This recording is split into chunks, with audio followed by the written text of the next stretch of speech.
Buenísimo. La grabación yo se las paso en YouTube, ¿ok? Se las voy a pasar a un link de YouTube y ahí lo pueden ver ya.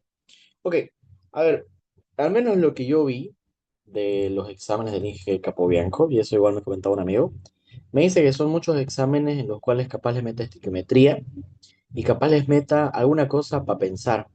No sé si vieron su examen segundo parcial, había una pregunta que había que calcular volumen, ¿no? Entonces son preguntas, la verdad, que tanto con orgánica no van tanto, más es para que ustedes razonen si se dan cuenta, ¿no? Entonces, hay una combinación de todo acá.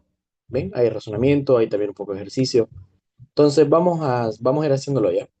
En el primer punto, por ejemplo, el de este examen, dice, dos recipientes contienen dos mezclas distintas. El recipiente uno contiene agua y aceite. Ya. Entonces, vamos a hacer aquí un cuadro de texto. En el primer recipiente tengo agua y aceite. Ahora, aquí les pregunto, chicos, consulta, ¿agua y aceite se mezclan? No, No, Correcto. ¿Por qué no? ¿El agua qué tipo de solvente es? ¿Es polar o apolar?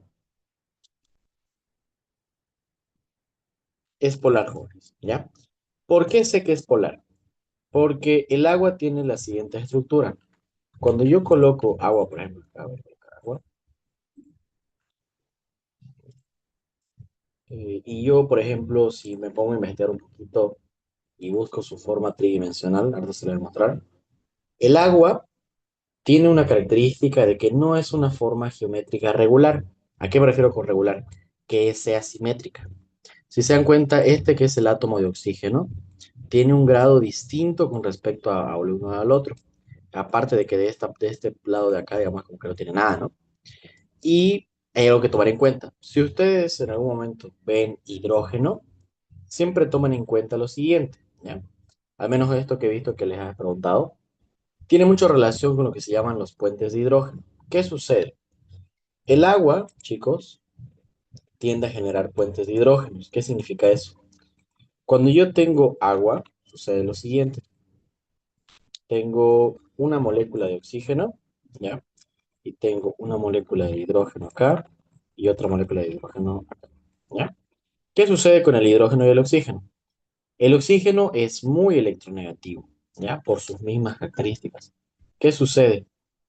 Cuando yo tengo muchas moléculas de agua, lo que sucede es que el hidrógeno empieza a generar puentes. Ahora te lo muestro, ¿ya? Eso se le conoce con el nombre de puentes de hidrógeno. Entonces, ¿qué sucede? Empieza a generar así, uniones, ¿ya? De tal, no, más que uniones son atracciones, ¿ya? Son fuerzas que se llaman intermoleculares. Entonces, ¿qué sucede acá? El agua, chicos, es un solvente polar, ¿ya? ¿Debido a qué? A que el oxígeno es un compuesto muy electronegativo y el hidrógeno no. Y aparte de eso, tiene una forma que no es simétrica, ¿ya? Al no ser simétrico, tiende a ser polar, tiende a tener un polo positivo y un polo negativo. A diferencia del aceite, que el aceite es esto, chicos, más o menos. El aceite usualmente eso es una molécula así, larguísima, ¿ya? Que al final sí tiene un grupo o algo así. Oxígeno y un grupo oxidrilo, ¿ya? Algo así. Usualmente los aceites son así. Pero ¿qué sucede? Al ser una molécula tan grande, pierde esta parte de su polaridad, ¿ok? Entonces, el aceite es un solvente, aceite, es un solvente que es apolar, ¿ok? Y ahora aquí tienen que guardarse algo siempre. Iguales con iguales se mezclan, ¿ok? Esa es la regla de la solubilidad en química orgánica. Iguales con iguales se mezclan. Es decir, los polares solamente se mezclan con los que son polares. Y lo mismo, apolares, viceversa, ¿no? Solo se mezclan con los que son apolares, ¿ok? Ese es el principio básico por el cual aquí le está preguntando qué pasa, ¿no? Entonces, a ver, un recipiente, en el primer recipiente tengo agua y aceite. Agua es un solvente polar, porque es asimétrico, perdón. Y el aceite es apolar, debido a que es una molécula bastante grande de carbonos e hidrógenos. Bien, Ahora, pasemos al recipiente 2. En el recipiente 2 nos dice, tengo metanol y gasolina. Ya. Entonces, en el recipiente 2 tengo metanol y tengo gasolina. Ahora, aquí viene la pregunta. Ustedes, chicos, ¿qué consideran que es el metanol? ¿Es una molécula polar o apolar? ¿Qué piensan? ¿Qué responderían acá? Polar. Correcto, es polar. ¿Por qué? Porque el metanol Ujú. sería esta molécula, ¿no? Sí. Un grupo oxidrilo. El grupo oxidrilo, chicos, otra vez, presencia de hidrógeno. El hidrógeno, combinado con el oxígeno, siempre va a tratar de formarme puentes de hidrógeno. Al formar puentes de hidrógeno, ¿qué significa? Que yo voy a tener un polo positivo y un polo negativo. ¿Ok? Y de igual manera, vamos a ver si esta molécula me permite modelarla en 3D. Vean, no es una molécula simétrica, ¿no? Sino vamos por el lado de las estructuras. Por lo cual, no va a ser una molécula en la cual va a ser polar, ¿no? Entonces, de entrada, perdón, no va a ser apolar. De entrada, entonces, muy bien acá, polar. Excelente. Ahora vamos con la gasolina. Dibujemos la gasolina. Para los que no lo saben, chicos, la gasolina es octano, en su mayoría, ¿no? Si yo dibujo esto en 3D,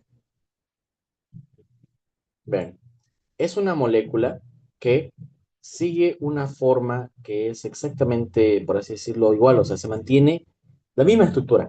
Carbono, hidrógeno, carbono, hidrógeno, carbono, hidrógeno, carbono, hidrógeno, carbono, hidrógeno, ¿no?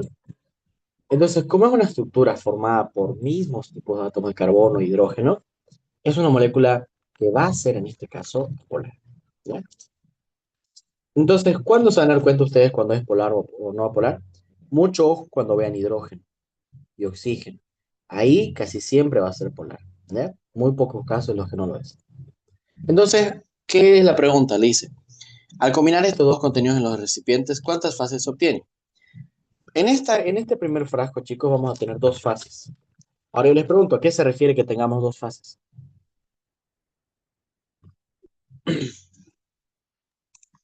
¿A qué cuál va a ser lo polar y lo no polar? Exacto, es decir, que no se van a mezclar, ¿correcto? Si yo voy a tener algo así, voy a tener, a ver, voy a tener una parte que es agua, ¿ya? Y voy a tener abajo esto vendría así, ¿no? Esto lo voy a hacer de color, ya, así. Entonces, digamos, esto va a ser agua y esto va a ser aceite. Eso significa dos fases, chicos. Y yo logro distinguir a simple vista la separación de dos partes. En la gasolina y el metanol va a pasar lo mismo. No se van a mezclar, voy a tener de igual manera dos fases. Cuando yo mezcle todo, ¿ya? ¿Qué va a suceder? Lo que va a suceder es que voy a tener algo así. Cuando yo mezcle ambos frascos, porque te dice que mezcle ambos frascos, va a pasar algo de esto. El aceite se va a mezclar con la gasolina. Y el agua se va a mezclar ¿con qué? Con el meta. ¿Ok? Entonces, ¿qué es lo que va a suceder? ¿Cuántas fases vamos a tener una vez que se mezclen ambos? Dos. Una de aceite con gasolina y la otra de agua con metanol. ¿Ok? ¿Por qué? Porque el metanol es polar y el agua es polar. Se van a mezclar. El aceite y la gasolina son apolares, por lo cual entre ellas se van a mezclar también. Entonces ahí vamos a generar dos fases nada más, chicos, ¿ya? Y esa sería la respuesta. La sustentación, digamos, para justificar la respuesta es la polaridad de los compuestos. Si el metanol es polar, por lo cuanto polar más polar se van a mezclar. Y la gasolina con el aceite, viceversa. Como son apolares, se van a mezclar entre sí. No sé si me dejo entender, chicos. ¿Alguna duda, alguna pregunta? ¿Hasta acá? Adrián, ¿estás usando pizarra? No, estoy usando un PowerPoint. Ah, ya, ya. Es que a veces, tipo, estábamos hablando con Andrea, que también está en la clase, y escuchamos que a veces decís que la molécula, por ejemplo, a ver si se ve en 3D, y nosotros no lo vemos, digamos. No sé si estás usando alguna cosa, digamos, para mostrar eso. A ver, ahora yo lo pongo. Ah, esperen, esperen, cierto, cierto, cierto. No me lo tengo, dejo de compartir. Ujú. Ahora, Sí, Sí, sí, sí, ahora sí ahora se sí. ve. Ya, ahora Perfecto. sí. ay, perdón chicos, miren que me avisaron ya. Le muestro otra vez entonces, un ratingo así súper rápido. Le debía la del agua, ¿no? Por ejemplo, del agua, miren su molécula común. ¿Ven que no es simétrica? ¿Y esto cómo se van a dar cuenta, chicos? Se van a dar cuenta muchas veces por el tipo de elemento que tengan. Por ejemplo, el oxígeno es un compuesto súper electronegativo y el hidrógeno es electropositivo, si no me equivoco. Pero en sí, o sea, entre ellos no tienen mucha relación. Entonces, por eso es que siempre va a ser un compuesto irregular, ¿ya? Y además, el hidrógeno tiende a formar puentes de hidrógeno, justamente, ¿no? Entonces, ahí tengan mucho cuidado. Cuando aparezca hidrógeno, oxígeno, ahí es donde tiene que tener alto, alto ojo, ¿ya? Este es del agua, este es del metanol, que de entrada se ve que es una molécula que no es simétrica, no es una molécula simétrica, por lo cual tampoco sería polar. Y de la gasolina, a ver si lo puedo buscar. Este. Cuando ustedes dibujan la de la gasolina, igual vean. ¿Ven cómo es tan regular en su forma? O sea, cómo sigue una forma tipo lineal, por así decirlo, ¿no? ¿Ven? Es bastante simétrico, ¿no? Es como que los ángulos se mantienen. ¿Por qué? Porque es una cadena larga de carbonos. Lo mismo pasa con este. Usualmente los aceites son así. Ahorita no sé exactamente qué tipo de aceite es este, pero más o menos va por ahí. Lo único que afecta, claro, es esto último, ¿no? Pero al ser una molécula grande, pierde su polaridad porque es una macromolécula, por así decirlo. ¿Vean? Del tamaño que tiene, esta parte no le llega a afectar tanto. ¿Por qué? Porque toda esta parte estabiliza la molécula. ¿Ok? Eso es, chicos. Bien, ¿alguna pregunta hasta acá? No sé si tengan alguna duda. Eso es bien importante que lo tengan claro, lo de la polaridad, ¿ya? Ahora, vamos al siguiente ejercicio, si les parece bien. Sí, está bien. Ya. Ahora dice, ¿cuántos isómeros estructurales de fórmula molecular contienen un anillo bencénico? Ya. Y me da C8H10. Si no me equivoco, aquí se ve mejor, a ver. Sí, C8H10. Ok. A ver, recordemos, para que sea un anillo bencénico, jóvenes, ¿a qué me refiero? Eso lo voy a hacer acá ya. Cuando hablamos de un anillo bencénico, estamos hablando del benceno, ¿no? Que es este compuesto. Ahora, ¿qué sucede acá? ¿Cuál es la fórmula general del benceno, chicos? ¿Alguien me puede decir? C6H6, ¿no? Porque si nosotros, a ver, voy a colocar aquí los carbonos. Si ustedes se ponen a analizar, la molécula en realidad es así, ¿no? Son 6 carbonos y cada carbono acompaña con hidrógeno. Obviamente considerando que el anillo del benceno gira, ¿no? Esa se llama la aromaticidad del benceno, es decir, el doble enlace todo el tiempo está rotando, ¿ok? Entonces, esto es un benceno, C6H6, pero lo que aquí me está diciendo es que yo tengo que tener C8, C8H10. Ok. Entonces, me dice que tengo que tener C8H10, pero que tiene que contener un anillo bencénico. Es decir, lo que yo tengo que hacer es empezar a jugar de tal manera que tenga diferentes isómeros en diferentes posiciones, puede ser, porque me dice que es estructural, ¿no? Eh, ¿Para qué? Para generar de forma general un C8H10, pero de forma estructural diferentes compuestos, ¿ya? El primer compuesto que a mí se me viene a la mente cuando me dice C8H10 y que tiene que tener un benceno es el siguiente. Yo coloco el benceno y aquí yo sé que tengo 6 carbonos. Perfecto. Para tener 8, ¿qué tendría que hacer? Uno, 2 y me genero el etilbenceno. Que si yo le coloco los carbonos, a ver, Vamos a contar. Aquí yo tengo 6 carbonos, 7, 8. Perfecto. Ahora a ver, contemos lo demás. Aquí yo tengo 5 hidrógenos, ¿no? Uno, 2, 3, 4, 5. Más 2, 7, más 3, 10. Está perfecto. Entonces, ¿cumple con la norma? ¿Cumple con lo que me pide el ejercicio, jóvenes? Sí, me cumple. ¿Por qué? Porque estoy generando un isómero. ¿Qué significa un isómero? Es un compuesto que tiene la misma forma molecular, pero diferente forma estructural, porque eso es lo que me pide, isómeros estructurales. Diferente estructura, ¿correcto? El primer isómero que podría generar es este, que se llamaría el etilbenceno. ¿Hasta aquí todo claro, chicos? Sobre los isómeros, qué son los isómeros, a qué me refiero con etilbenceno. ¿Estamos bien, chicos, hasta acá?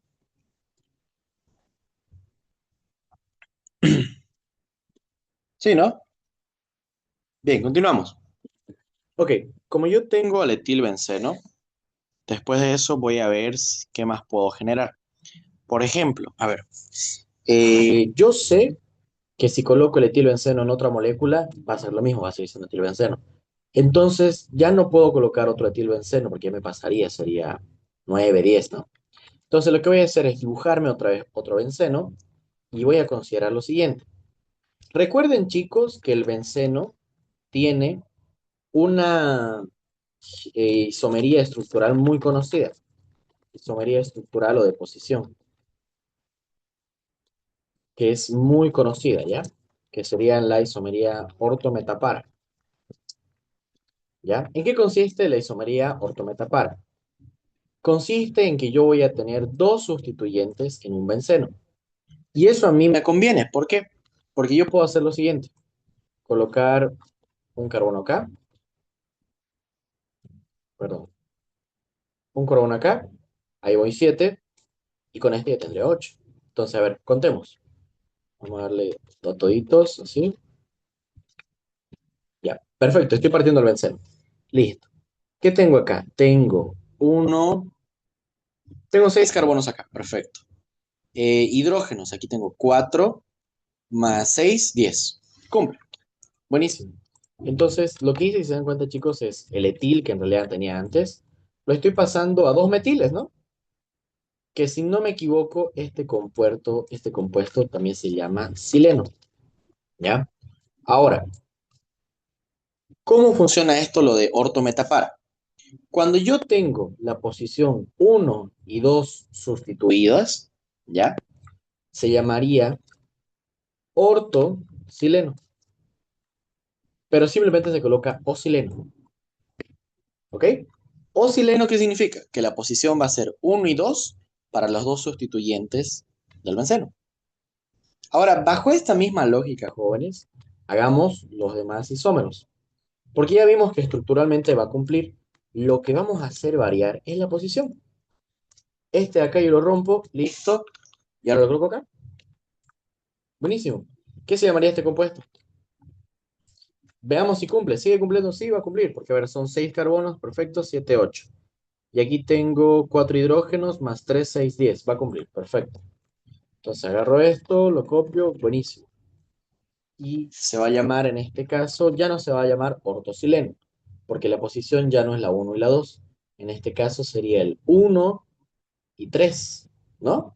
Uno y 3. Entonces se llamaría metasileno.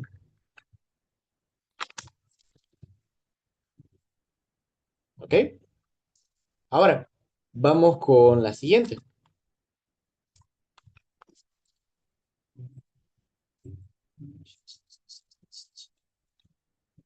Ya. ¿Qué pasaría ahora, chicos, si este lo borro, este lo borro, este lo borro y ahora lo coloco acá? ¿Cumple? Sigue cumpliendo, jóvenes. Entonces ya no sería el M-sileno. En este caso ya va a ser el parasileno. ¿Ok? Te lo quito y ya va a ser parasileno. Cuando se le coloca el nombre, chicos, bajo esta nomenclatura de isomería, solamente con colocar la letra ya se entiende. Si colocan O-sileno, se entiende que es orto. Si es M-sileno, metasileno. Si es P, es parasileno. ¿Ok? ¿Se entiende esto, jóvenes? Ok. Ya, Adriana, buenísimo. una pregunta. ¿Y lo hacemos de forma de derecha a izquierda o también se puede hacer de izquierda a derecha para numerar? Buenísimo. Exacto. Ahí va el pero, ¿no? Por ejemplo, mira, ¿qué pasaría si yo te digo que alguien dice, ah, entonces también puedo ir para el otro lado? Puedo hacer esto, ¿no? Ya, a ver, esto lo debo. Ya, este lo borro, este también, y ahora lo coloco acá. Ya, ahora vamos a hacer algo. Este de acá, yo creo que en 3D. No, mejor lo coloco los dos al mismo tiempo. Este y este. Ah, no puedo borrar los dos. Ya, no. ¿Qué pasaría cuando yo lo pongo al 3D? Es para que se den cuenta nada más. Vean, este sería el compuesto, ¿no? Si le doy la vuelta, ya, ahí, ok, ahí. Desde el lado que lo quiero ver, de todos modos, chicos, yo voy a seguir teniendo un 1, 2. ¿Por qué? Porque cuando nosotros damos esto de la numeración, tengo que ir en sentido con, no, en sentido del reloj. Entonces, por ejemplo, si yo coloco esta molécula así y digo, esta otra más, no, es la misma, chicos. Entonces, no es necesario que ustedes coloquen al sentido contrarreloj, porque estaríamos colocando la misma molécula. Es como que yo haga esto, listo. No sé si me dejo entender. Es decir, digamos, vos decís, ah, ya, entonces lo pongo a la izquierda. En ese caso, de todos modos, va a seguir siendo ortosileno. ¿Por qué? Porque la numeración siempre tiene que ser en sentido de las manecillas del reloj, es decir, de izquierda hacia derecha. Entonces, de todos modos, a pesar de que vos lo pongas así, de todos modos se va a considerar así. ¿Me dejo entender? Entonces va a seguir siendo lo mismo, va a seguir siendo ortosileno. No sé si me dejo entender.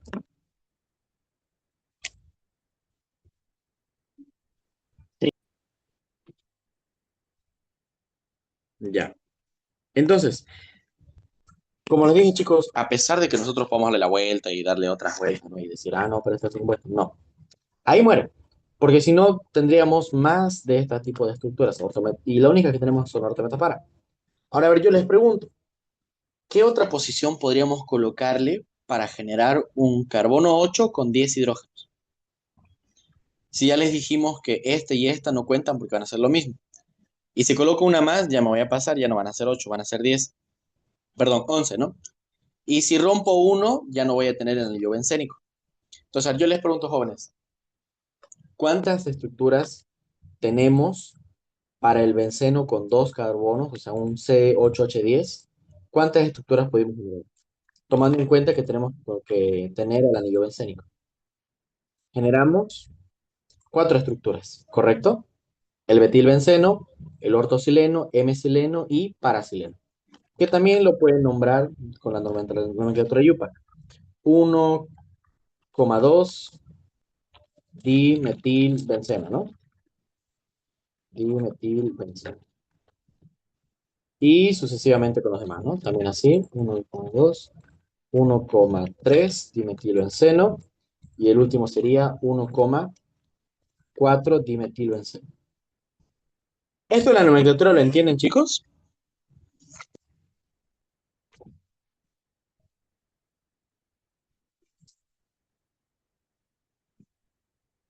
¿Se entiende esta parte, chicos? Sobre todo la parte de la nomenclatura, la parte de los isómeros. Quiero que me digan si la están entendiendo o quieren reforzar alguna parte. No sé si la nomenclatura la manejan bien. Donde empezó a nombrar fue el primer carbono donde no tiene H, ¿no? Hidrógeno. Exactamente. Exactamente. Ah, Vos ya. siempre tenés que tomar de izquierda a derecha y siempre tenés que ir hacia tu carbono. Digamos, si vos tenés este acá, ¿no? Yo no podría empezar nombrando de acá. ¿Por qué? Porque si te das cuenta, si voy hacia allá, ¿cuántos carbonos voy a contar? Uno, 2, 3, 4, 5. Sería 1,5. Siempre tenés que darle la numeración más baja a tus compuestos. Es decir, si yo empezaba acá, mira, 1, 2, 3, 4, 5, 6. Pero si empiezo de este lado, 1, 2, 9. Entonces, la regla para nombrar compuestos aromáticos, aromáticos, sí, siempre es en sentido de las manecillas del reloj y siempre dándole a tus sustituyentes el número más bajo posible. ¿Ok? Porque como es un ciclo, tenés que darle los números más bajos. Ok. Ya, buenísimo.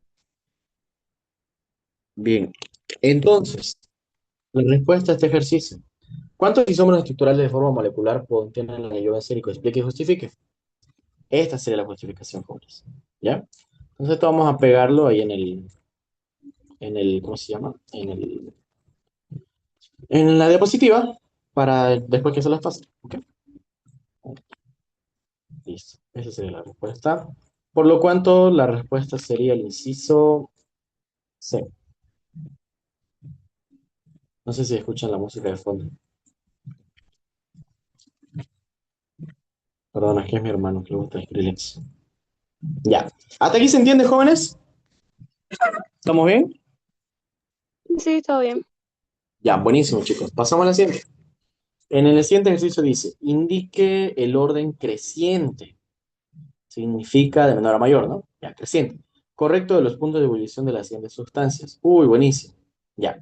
Lo que vamos a hacer es esto, me lo voy a copiar allá y vamos a dibujar sustancia por sustancia.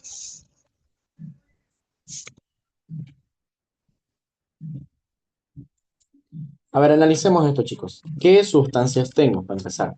Aquí tengo un CH3, CH2, CH2OH.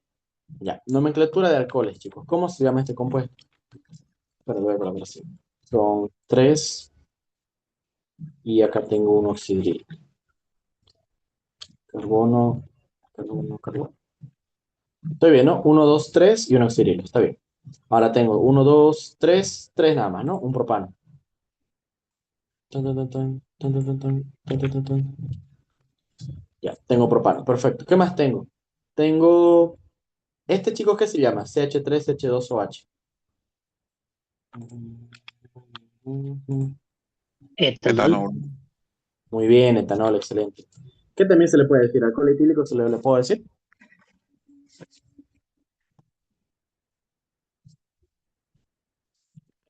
Sí, también se le puede decir alcohol etílico, jóvenes, ¿eh?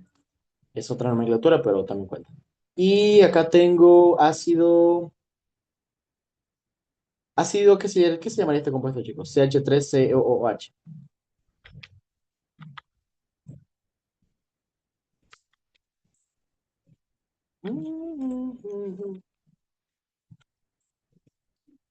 Consulta, el INGE avanzó con ustedes ácidos, alcoholes, toda esa parte de compuestos oxigenados, ¿o no mucho? O sea, de que avanzó, sí, pero el problema es que la manera en lo que le explicaba, o sea, resumiéndote en que nos ponía videos de hidrocarburos, o sea, salía sin aprender nada prácticamente en todas las clases. Damn. Ya, ok, les explico, chicos. En el punto de ebullición hay una regla.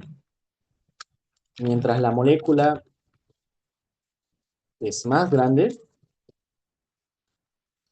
aumenta el punto de ebullición. ¿Ok? Ahora, ¿qué más? Ese es un punto. Si la molécula presenta fuentes de hidrógeno, también aumenta el punto de ebullición.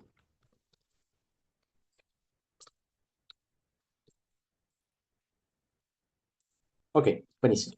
Ahora, a ver, analizamos este ejercicio, chicos. Yo tengo acá una molécula en la cual tengo propano, tengo etanol, propanol y tengo ácido etanoico, se llama esto, ¿ok? Ácido etanoico. A ver, chicos, pregunta. Aquí a simple vista, ¿cuál es la molécula que ustedes ven? Vamos por el primero. ¿Cuál es la molécula más pequeña que ven? Porque tenemos que ordenarlo de manera creciente, es decir, el punto de ebullición más bajo al punto de ebullición más alto. Obviamente yo no me lo sé de memoria, ya nadie se lo sabe de memoria, pero no le está pidiendo el dato exacto, lo que le está pidiendo es simplemente ordenar. Entonces, para ordenar solamente tenemos que tomar en cuenta ciertos criterios. Uno, mayor tamaño de molécula. Y dos, si presentamos puentes de hidrógeno, porque los puentes de hidrógeno son al final fuerzas intermoleculares que van a impedir que ese líquido ebulla, ¿correcto? Entonces, dicho eso, chicos, les pregunto, ¿cuál creen acá que es la molécula más pequeña? Así, a simple vista, ¿cuál es la que tiene menos carbonos?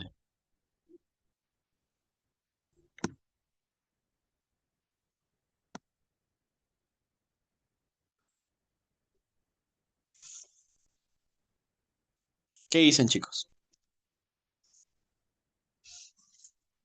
Entre la última y la penúltima. Correcto, pero hay un detalle. Este punto. Si presenta puentes de hidrógeno, aumenta el punto de ebullición. Ya, entonces, vámonos por este punto porque los puentes de hidrógeno van a impedir. ¿Cuáles tienen hidrógeno entre este y este? Pero, o sobre todo, un hidrógeno que sea ionizable o que puede generar puentes de hidrógeno. ¿Qué sucede con los hidrógenos que están con el carbono? Sucede que esos hidrógenos, chicos, no sé si me va a permitir acá, lo que sucede con ese tipo de compuestos es que me generan un tipo de enlace que es covalente, ¿ya? ¿Qué sucede cuando yo genero un enlace carbono-hidrógeno? Cuando yo tengo un enlace carbono-hidrógeno, no sé si me acuerdo. A ver, quiero dibujar. Una cosa. ¿Qué pasa? Cuando yo tengo, por ejemplo, un enlace de carbono, usualmente pasa lo siguiente. Se une mediante un enlace covalente. ¿Qué es un enlace covalente? Es cuando el carbono comparte su electrón con el electrón del hidrógeno. Entonces, a ver, voy a encender mi cámara, ¿eh? Siempre vamos a hacer este, este eufemismo. Sucede que, no sé si me están viendo, chicos. ¿Sí? Ya. Sí. ¿Qué sucede? A ver. Digamos, no sé si me- ya. Cuando un enlace es covalente, ¿ya? Vean mis manos. Un enlace, por ejemplo, iónico, es como que una mano agarre la otra. No es tan fuerte el agarre, porque solamente hay un solo brazo que está agarrando, ¿ya? En cambio, cuando un enlace es covalente, como un átomo presta su electrón y el otro átomo también presta su electrón, es un agarre súper fuerte, jóvenes, ¿ya? Eso se llama solapamiento de electrones. Los electrones se solapan entre sí y generan un enlace muy fuerte. Entonces, en este tipo de enlace carbono-hidrógeno, es difícil romperlos, es muy difícil romperlos. Por lo cual, apago mi cámara, ya, atendamos a la pizarra. Por lo cual, estos de acá no van a afectar al punto de ebullición. ¿Cuáles sí van a afectar? Estos, chicos, ¿ya? Los que son de oxidrilo. ¿Por qué? Porque ese enlace, chicos, es un enlace en el cual no es covalente, ¿ya? Y si lo fuera, de todos modos, el oxígeno es muy electronegativo, por lo cual tiende a generar dipolos acá, es decir, un polo negativo y un polo positivo. Entonces, este enlace, chicos, es, es bastante libre, por así decirlo. ¿Ya? Es un enlace que se puede romper. Por lo cual, más que romper, puede generar puentes de hidrógeno. Porque el oxígeno, perdón, no genera un enlace tan fuerte como lo genera con el carbono. Entonces, a ver aquí, chicos, ¿cuál creen que va a ser la molécula que más rápido se va a evaporar, por así decirlo acá? Estas de acá, estas tres de acá, no lo van a lograr. ¿Por qué? Porque tienen al oxidrilo. Y como tienen oxidrilo, van a generar puentes de hidrógeno. Entonces, estas tres, chicos, descartadas para ser la primera, por el oxidrilo, ¿ya? No va a ser la primera. La primera que se va a evaporar, que va a alcanzar su punto de ebullición, va a ser el propano, ¿ya? ¿Por qué? Porque el propano, chicos, es un compuesto orgánico. Los compuestos orgánicos tienen bajos puntos de ebullición. Esa es una de sus propiedades, ¿ok? Y no tiene, sobre todo esto, ¿por qué la elegimos por las demás? Porque no tiene puentes de hidrógeno. Sus hidrógenos no son ionizables, por lo cual no genera puentes de hidrógeno. Entonces, su única fuerza que los une son las fuerzas covalentes. Pero para evaporar algo no necesitas romper eso, solamente necesitas romper entre moléculas, por así decir. ¿Ya? Entonces, no sé. ¿Ustedes están pasando química general, correcto? No sé si se acuerdan el laboratorio este en el que hicieron calentar, por ejemplo, yodo y cloruro de sodio. Se llama propiedades físicas, ¿no? Perdón, propiedades químicas. Los compuestos covalentes, chicos, tienen puntos de ebullición bajos. En cambio, los compuestos que pueden ser usualmente polares tienen un poquito más alto, ¿ya? Entonces, el primero que va a ser, chicos, el número uno va a ser el propano. ¿Por qué? Porque es un compuesto orgánico. Los compuestos orgánicos tienden a tener puntos de ebullición bajos y aparte no presenta puentes de hidrógeno. ¿Ok? Por lo cual sería el primero que deberían tomar en cuenta para que sea el más bajo, ¿no? Este es el más bajo. Ahora, ¿cómo encontramos el siguiente? Ya. Entre este ya está descartado. Entonces esto lo voy a mover, ¿ya? Lo voy a mover acá. Este es el primero. Chicos, si se corta, vuelven a ingresar al mismo link, ¿ya? Ahora, el propano es el que más rápido se va a ebullir. ¿Listo? Va a ebullirse súper rápido. Es el que va a alcanzar el punto de ebullición más bajo, por así decirlo. Es el más bajito. Ahora, vamos con los siguientes. ¿Cuál va a ser el siguiente que se va a ebullir? Este, chicos, tampoco lo voy a tomar en cuenta desde ya. ¿Por qué? Porque al tener un oxígeno de más, ya se convierte en un componente más pesado. ¿Ya? Un componente que va a ser más pesado. Entonces, al ser un componente más pesado y tener también el puente de hidrógeno, este componente de acá lo voy a dejar para el final, por así decirlo. Entonces, me quedan estos dos para definir el orden, porque ya sé, así viéndolo, chicos, que este va a ser el componente que va a alcanzar el punto más alto. ¿Por qué lo sé? Porque los otros dos compuestos solamente tienen un grupo oxidrilo. En cambio, este de acá tiene un grupo carboxilo. ¿Qué significa eso? Un grupo en el estado de oxígeno y un grupo en el estado de oxidrilo. Es un componente que es más pesado y que además tiene puentes de hidrógeno. Entonces, este, chicos, va a ser de entrada el que más va a alcanzar el punto más alto. ¿Ya? Incluso si se dan cuenta, por eso el Inge se los pone al final. ¿Ya?